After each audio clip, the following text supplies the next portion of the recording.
Thank you so much for being here this evening. I've been anxious for this night to get here. Tonight is a special night. I have with me as my guest Brother Matt Dundon and his wife Colleen, and they are church planters to the deaf in Philadelphia.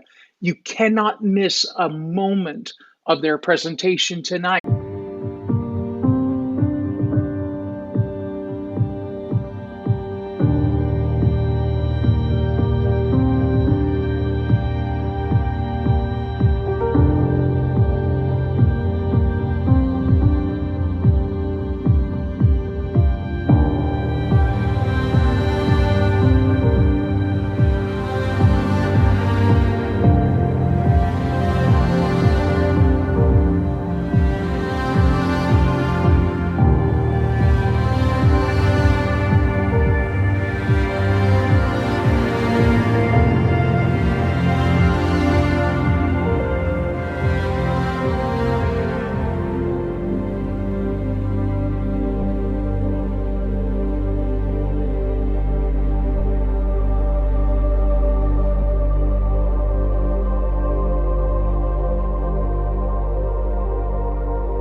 Oh.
Thank you so much, Brother Dundon, for that presentation. I am struck by the fact of that verse. It haunts my mind to realize God does not want an obstacle for the deaf. And I am glad that you are a missionary with our missions agency and are going to reach the deaf. Tonight, as I ask questions for my viewers, I want you to know that Mrs. Colleen Dundon is behind the camera and she is holding their baby and signing for Brother Matt. So this is just real. We're not after some professional thing, we're just real. And so tonight I'm going to ask questions of Brother Dundon, and then I want you to put your questions in the comment box. If you're watching in a live stream, someone will get them to us. If you're on my personal page or Worldwide's page or YouTube, we'll see those questions, but get them in there to us. Brother Matt, when did you know you could do nothing else but be a missionary to the deaf in Philadelphia? Tell me about that moment. Sure. I graduated from Bible college, and I knew that the Lord had burdened me to establish a deaf church somewhere within the United States. My pastor and I discussed, the big cities that really need a deaf church. They don't have one. Some don't even really have deaf ministries. So we prayed over multiple cities, and truly I had never prayed for Philadelphia because that's my hometown. So after long time in prayer, I was visiting family up in Philadelphia, and we were driving back. We were on 95, and there's a place on 95 where you can look out and it just looks over the entire cityscape. And it was that moment the Lord really just hit me. This is where I want you to establish a church, in this city. So I knew, it's funny, I'm deaf, I know, but it was just so loud and clear from the Lord. Just in that moment, I went ahead and accepted what I knew the Lord was telling me to do. And after that, I did, start looking for federal jobs to transfer up to Philadelphia. My home currently is right outside Washington, D.C. in Maryland. And so I was looking, I found several opportunities up there.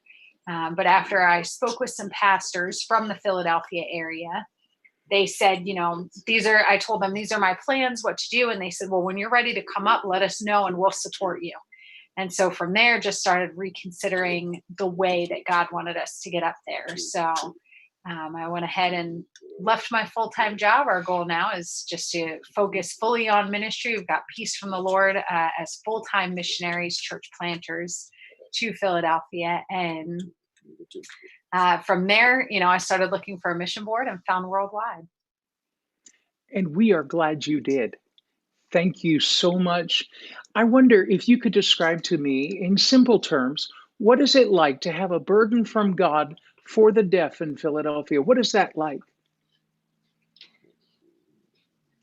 When you look at the deaf community, you just see a lot of spiritual deprivation there. In almost all areas throughout America, there are no deaf churches where the deaf community can go and hear the word of God directly in their own language, in American Sign Language. A lot of times, even within an hour's drive, there's no deaf church there. Off the top of my head, I can only think of about 10 deaf churches that are independent fundamental Baptist churches out there. And that's for the entirety of the United States. So I am very blessed. I have the privilege, the great benefit of having a deaf church, my sending church. And I've been serving there for over 10 years now. So my burden is to establish a copy of that up in Philadelphia as well. And Lord willing, as a result of that, see more deaf churches being planted in other cities.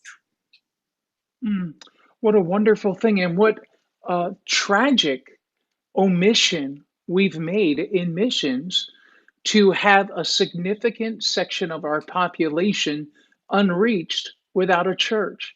And the fact that you've submitted to go is an incredible encouragement to me, if there are 350, 330, 350 million people in America, do you know what the national statistics of deaf are? The population of deaf?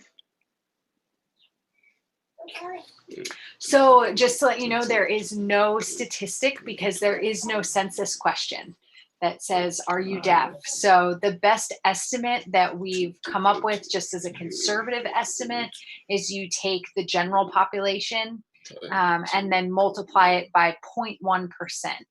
And that would mean for the entirety of the United States, you say 300 million, there would probably be maybe I'd say about 30,000 deaf throughout the United States, give or take, maybe less, Mhm. but not a specific number. I appreciate you helping us understand that and to realize that we have that many people, the size of a county out west, the size of a town in the Midwest, 30,000 or more. And that's probably super conservative to realize have no way to hear the gospel unless somebody goes to reach them. When you look ahead 10 years, Brother Matt, what do you dream that your ministry will look like? Lord willing, we will have a fully self supporting deaf church, um, Mhm. independent, autonomous, and be able to teach deaf people about the gospel to help them to grow in the Lord, and to be able to have a greater relationship with Him. And then, Mm, Lord willing, as a result of that, to see more deaf churches being established as well. mm. I remember from your video, you said that you were 16 years old before you heard the gospel, and it took your friend about a year to tell you, for you to believe the message of your friend. I wonder how many more Matt Dundons there are out there that have not heard, that cannot hear, unless someone learns their language and goes to them. And then to think of how exceptional it is that Mrs. Dundon made herself available for a people group and God brought the two of you together is an exceptional thing. And I rejoice that you're missionaries with Worldwide New Testament Baptist Missions. Viewers, I want you to put your comments Amen. in the question. And I want you to share with me what's on your heart, what excites you about Brother Dundon being there. Mackenzie Case, my favorite person ever from Gant Street Baptist Church. Philadelphia is multicultural.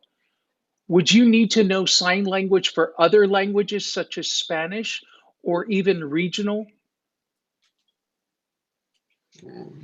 So, as far as other languages, not so much. American Sign Language is very commonly used all over America.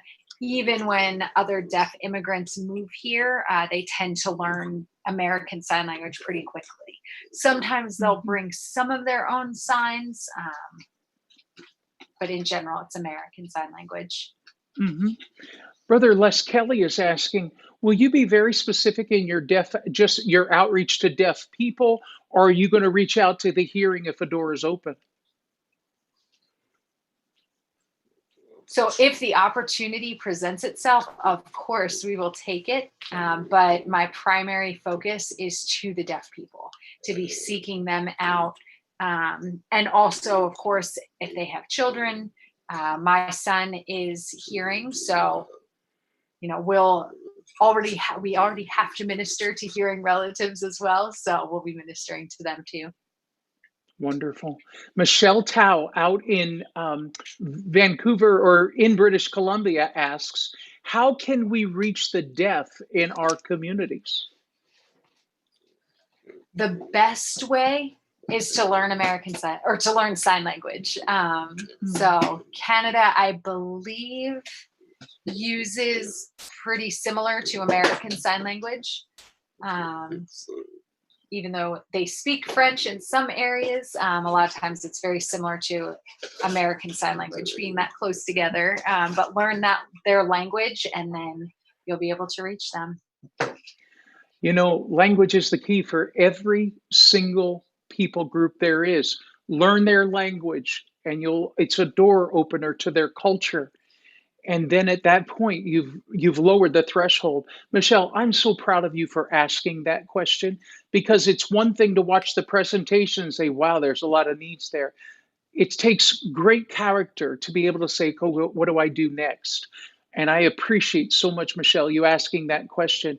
Nora Dietrich, way out in the Solomon Islands, is asking, what do you foresee being one of the biggest obstacles you will face as you plant the church? Well,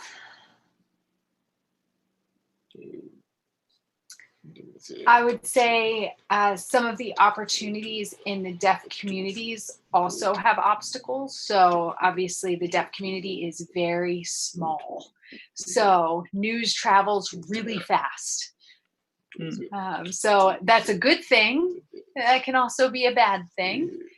People hear, they know about the church, and that comes both good and bad, spread very Mm, quickly. So, to be able to reach out with people, um, any negatives get spread too. yes. Um, so that's one obstacle to Okay. consider. Well, that's quite helpful. What has COVID-19 done with the deaf community?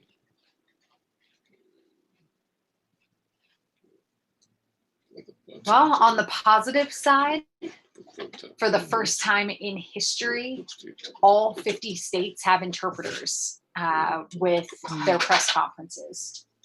So that's been a huge blessing. And not only here, I've seen that in other countries as well that are starting to pick up on the need for an interpreter.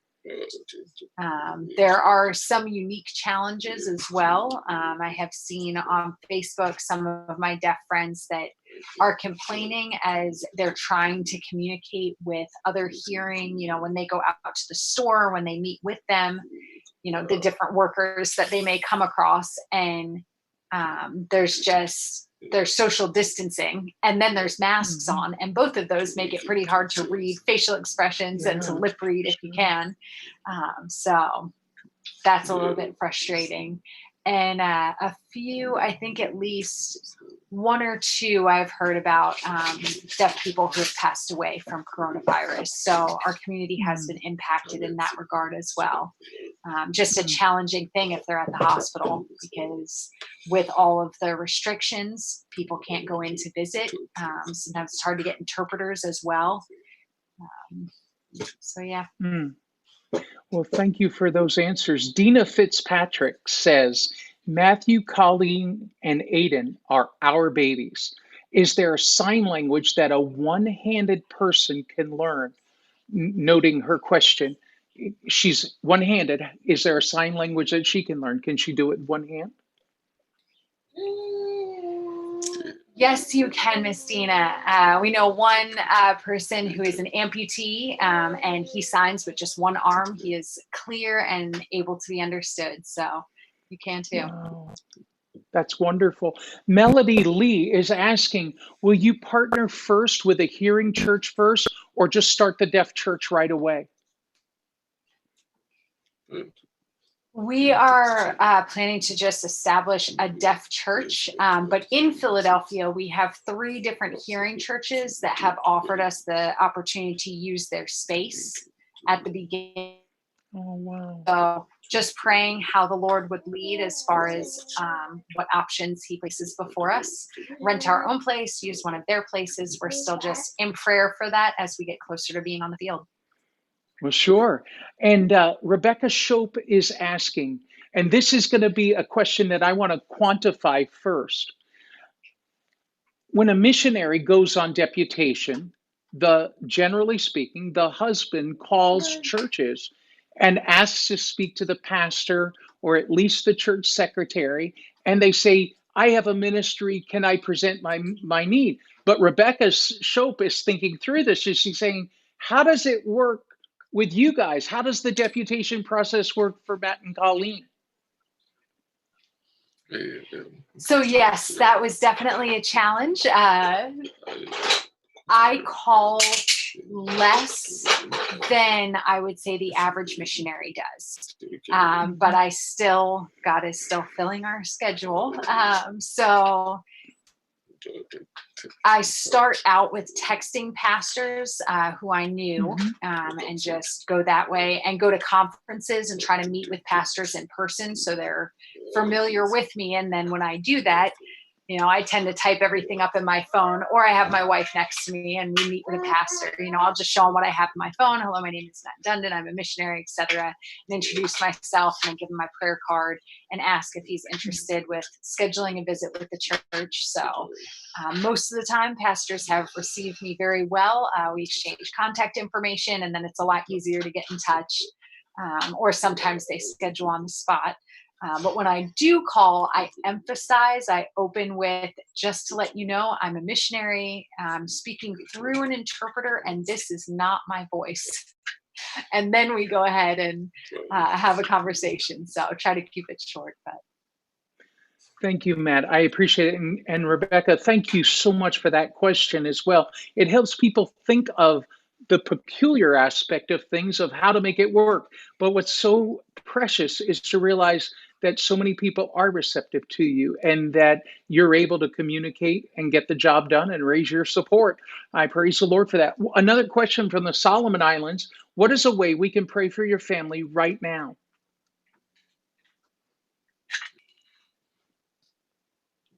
well, for right now, uh, as every missionary is on deputation, we are staying home. So if you could just pray about that God would open the door for us to be able to travel soon. We had meetings since mid March through this month. Of course, all have been canceled thus far. So um, that's the greatest prayer request, that we could just reschedule with them. Amen. Thank you for asking that, Nora. And it's true for all missionaries on deputation. We have 15, 18 families on deputation right now with Worldwide, many of whom will be in this online conference. And all we're saying is missions is out here. Keep praying for your missionaries. And questions like we're getting tonight are the ones that remind us what is happening with our missionaries, specifically tonight, what's happening with missionaries to the deaf. I have another question from my friend Lloyd. Lloyd is asking, what are some outreach methods that you will use to find the deaf in Philadelphia? Just like you have door to door visitation, we use what we call address to address visitation. So drive to a Okay. house, ring the bell, drive to the next place. So obviously, there are less places that you can reach out to in the same amount of time, but um, the other great opportunity is deaf events, to visit those, and also to host our own events, and have the gospel presented at those events as well. Mm, that's wonderful. And I still probably have time for another question or two if you want to get your question in. But what excites you about being a missionary, Brother Matt? Really just excited at the opportunity itself. Um, Mm, when I left my job last year to start, full time on missions, it was such a relief, just mhm. happy to be able to serve full time. There is nothing better than that. Oh. And what could someone do to come and be a help to you on your mission field? Well, if they know American Sign Language, they could do a lot of things for sure. So Mhm. if Start with the they language. don't know American Sign Language, there's still contributions that can be made to missions as well. Mm. Well, I know Matt will be in the comments section along with Colleen afterward, and they'll be getting to some of your questions that we may not get to right away, and they'll go through and be available to you. But Matt, what was your job before deputation? What were you doing? I was a legal assistant for the Food and Drug Administration. I was working in their law office. That's wonderful. And God's taken you, and now you work for Him full time. And that's exciting as well. Are there discouraging things about being a missionary?